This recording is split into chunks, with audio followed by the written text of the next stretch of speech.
যে কোনো গন্তব্যে পৌঁছানোর জন্য একটি মাধ্যমই যথেষ্ট, সেটি হলো রাস্তা বা সড়ক। সেটি না থাকলে হয়তো আমরা শহরের এক প্রান্ত থেকে আর এক প্রান্ত পর্যন্ত কোনোদিনও পৌঁছতে পারতাম না। ঠিক তেমনি সড়ক বা রাস্তার একটি অবিচ্ছিন্ন অংশ হলো ফুটপাত। তাহলে ফুটপাত যদি কোনোদিন নিজের কথা বলতো তাহলে কেমন লাগতো শুনতে।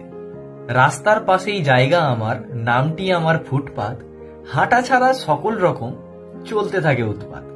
আমার উপর হেঁটেই যখন আকাশ দেখো, স্বপ্ন দেখো রোজ, তখন পায়ের তলায় পিষ্ট আমি, খেয়ে নেয় আমার খোঁজ।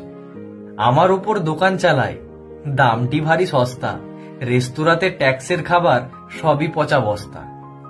বড় লোকের জুতোর আওয়াজ, গরিব লোকের খালি পা, সবার জন্য সমান জায়গা, ভেদাভেদ আমি করি না।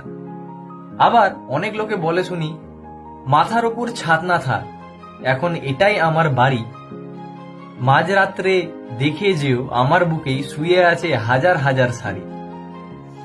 আবার শুয়ে আবার শান্তি কোথায়, টেনশনেতে ভোগে, কখন আবার গাড়ির তলায় চাপা পড়ে যাবে মায়ের ভোগে। বিরাম না হোক হাঁটা চলার, দিন হোক বা রাত, রাস্তার পাশেই থাকি পড়ে, নাম আমার ফুটপাত।